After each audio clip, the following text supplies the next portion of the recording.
Servidor Raúl Chávez. En esta ocasión vamos a hablar de la actividad número 5, que corresponde a la semana número 5, en la que básicamente lo que buscamos es estudiar las manifestaciones que dan a conocer la aparición del Estado moderno.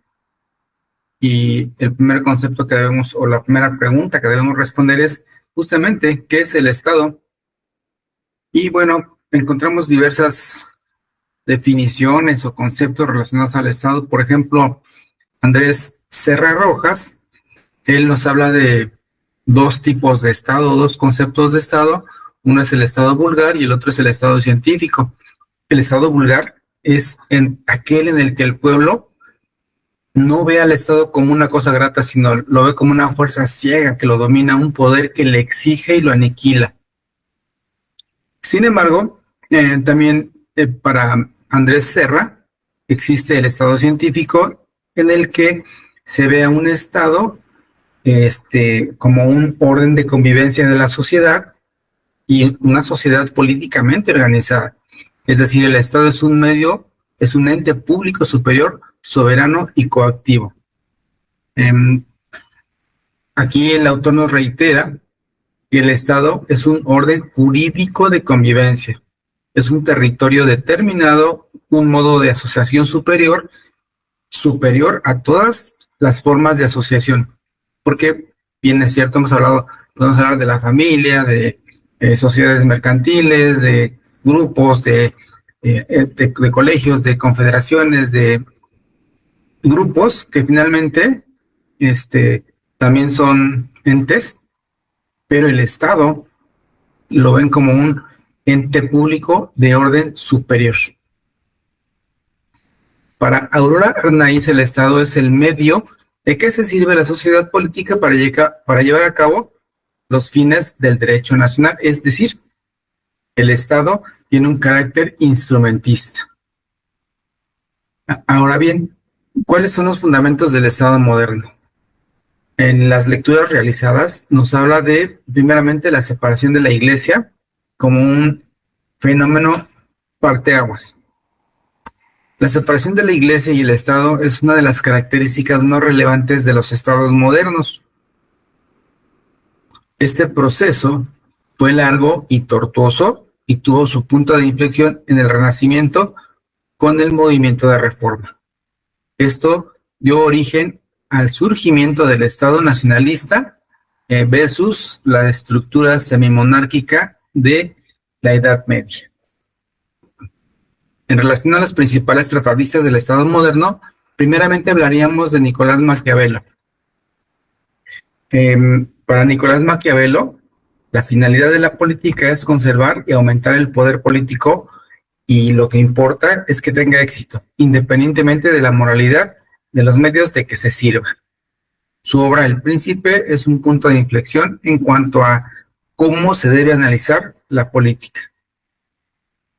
Por otro lado tenemos a Jean Bodin, que es del Renacimiento, abogado y parlamentario calvinista francés, defensor de la tolerancia religiosa.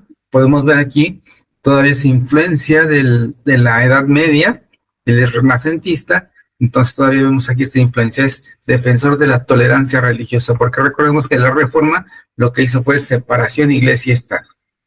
Jean Bodin pretende reforzar el principio de autoridad del gobernante. Él habla de fortalecer la presencia y poder perpetuo del rey. Volvemos a ver aquí esta influencia de la Edad Media, en donde el rey era el monarca, el que estaba impuesto por Dios y nadie lo podía quitar. Entonces todavía para Jean Bodin se ve mucho esta influencia. Él dice que el rey no está sometido a las leyes porque él es el soberano y la fuente del derecho y él es responsable ante Dios. El pensamiento de Jean Bodin pretende secularizar la ciencia política, esto es, pretende construir una teoría del mundo, una teoría del poder mundana que se preocupa en lo fundamental por el bienestar material de las personas. Luego tenemos a Thomas Hobbes. A él se le considera el verdadero fundador de la moderna ciencia política, ya que se deslindó, o él deslindó, a diferencia de Bodin, todas las justificaciones basadas en la voluntad divina y trató de justificar esta relación social a través del contrato social. Es decir, él hablaba de la monarquía absoluta, pero a través de un contrato social. Thomas Hobbes construyó una doctrina política tomando como base los trabajos de Maquiavelo y Godin. Los dos tratadistas anteriores, fueron influencia para Thomas Hobbes. Él hablaba de que en el ser humano hay una palabra muy interesante, la utilidad. Todo hacemos por una utilidad, por un beneficio. Entonces, para Thomas Hobbes, dice que esta palabra, la utilidad, se convierte en el criterio o patrón para distinguir entre el bien y el mal. Y que esta situación de egoísmo, es decir, buscar mi propia utilidad, impedía el desarrollo de la sociedad. Entonces, bajo esta situación de que todo el mundo buscaba su propio beneficio, dice Thomas Hobbes que los hombres pensaban en obtener una fórmula de convivencia social que, a cambio de un sacrificio mínimo, se tuviera la libertad necesaria para satisfacer las aspiraciones individuales. Esta fórmula de convivencia la encontraron al constituir la sociedad civil mediante un contrato. Y entonces aquí vemos cómo justamente por eso hablaba del contrato social. Dice que en toda sociedad es necesaria una autoridad que gobierne. Y para constituirla, el pueblo cede la potestad en favor de una persona o corporación, y esta potestad pasa de manera absoluta e ilimitada al gobernante.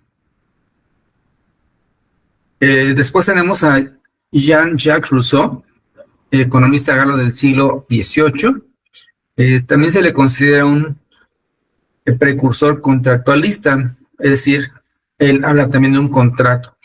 Para Rousseau, él consideraba que hablaba de una idea primitiva, de una época presocial, en donde los seres humanos transcurrían en un plano de igualdad y libertad, o sea, un idilio. Pero dice Rousseau que a la llegada de la agricultura y la propiedad privada se termina ese idilio y la relación del hombre cambia completamente.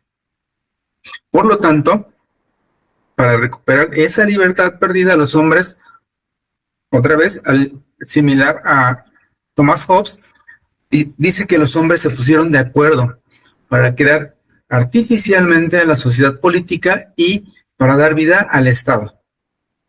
Otra vez, para ello fue necesario ceder a la comunidad sus derechos naturales y esta les devuelve con su protección. Aquí vemos que habla de protección, lo que no dice Thomas Hobbes. Sin embargo, coinciden en que el hombre, el pueblo, tiene que ceder algo a cambio para tener esa protección. Luego tenemos a John Locke, es un pensador inglés. Se le considera el teórico de la revolución parlamentaria. En su obra, Los tratados sobre el gobierno, formuló la primera gran defensa del sistema democrático liberal del gobierno. En lo jurídico se le adscribe en la corriente ius naturalista del racionalismo. John Locke habla de un poder legislativo que sea capaz de preservar los derechos fundamentales de todos los hombres a la vida, la libertad y la propiedad. Es la primera vez que vemos a un precursor del Estado moderno hablar de un poder legislativo, hablar del derecho a la vida, a la libertad y a la propiedad, pero también habla de un poder ejecutivo en los órganos dentro de este propio Estado. Y también habla de un tercer poder confederativo que se ocupará de las relaciones exteriores, como la guerra, los tratados internacionales, y por último de un poder judicial implícito encargado de dirimir las controversias. Este es el pensamiento de John Locke. Por último tenemos a Montesquieu, que con su obra El espíritu de las leyes, él no considera al ser humano como un ente abstracto, sino como un individuo inmerso en una sociedad y sometido a la influencia de estas y a sus factores geográficos. Y aquí vemos, es el primer tratadista que habla de la influencia de los factores geográficos. En los otros tratadistas veíamos la influencia de la sociedad la influencia de las costumbres, pero Montesquieu es el primero que habla de la influencia de los factores geográficos. Montesquieu es uno de los primeros impulsores de la justificación teórica de la división de poderes. Cabe resaltar que este pensamiento fue muy relevante y sigue siendo relevante en la conformación del Estado moderno.